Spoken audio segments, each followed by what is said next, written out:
સુરેખા માલકાની અને જોઈએ આજના સમાચાર। રાજસ્થાનના રામદેવરા જતા ભક્તો માટે સારા સમાચાર। મોડાસાથી રામદેવરા માટે આજથી એસટી બસ શરૂ। મોડાસા એસટી ડેપોથી બપોરે 3 કલાકે ઉપડીને સવારે 7 વાગ્યાની આસપાસ બસ રામદેવરા પહોંચશે। રામદેવરાથી બપોરે 3 વાગ્યે મોડાસા માટે ઉપડશે બસ।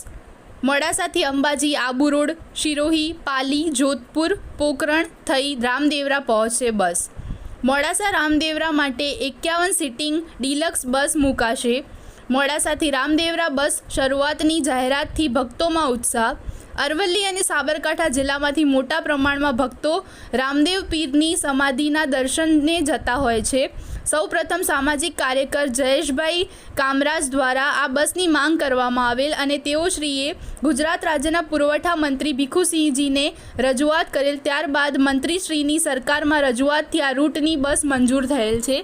આજે તારીખ 5/4/2025 શનિવારના રોજ બપોરે 3 વાગ્યે મંત્રી ભીખુસિંહજી પરમાર, જિલ્લા પંચાયત પ્રમુખ પ્રિયંકાબેન અરવલ્લી જિલ્લા સંગઠન પ્રમુખ ભીખાજી ઠાકોરે લીલી ઝંડી બતાવી બસનું પ્રસ્થાન કરાવેલ।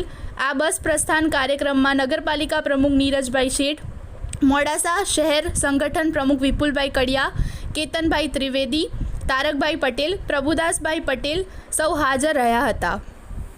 नाम बोलो पहला। बोलो। चेतन पटेल, डेपो मैनेजर मोडासा। आज रोज मोडासा डेपो द्वारा मोडासा रણુજા રામદેવરા શેડ્યુલનું લોકાર્પણ કરવા માનનીય મંત્રી સાહેબ શ્રી તેમજ ભાજપાના પ્રમુખ શ્રી તેમજ હોદ્દેદારશ્રીઓ આજ હાજર છે અને મોડાસા ડેપોથી આ બસ 3 કલાકે બપોરે ઉપડી બીજા દિવસ સવારે 7 કલાકે રામદેવડા પહોંચશે। રામદેવડાથી 3.5 કલાકે ઉપડી બીજા દિવસે સવારે 7-7:30 કલાકે મોડાસા ડેપોમાં આવી જશે। એટલે આપના માધ્યમથી તમામ અરવલ્લી જિલ્લાના મુસાફરોને જણાવું છું કે બસનો લાભ લો અને બસનું ભાડું 575 રૂપિયા છે અને 645 કિલોમીટરની મુસાફરી આરામદાયક તેમજ સ્વચ્છ મુસાફરી આપને કરવાનો લાવો મળશે। બસ ગુજરાતની અંદર પહેલી વાર આ બસ શરૂ થઈ રહી છે।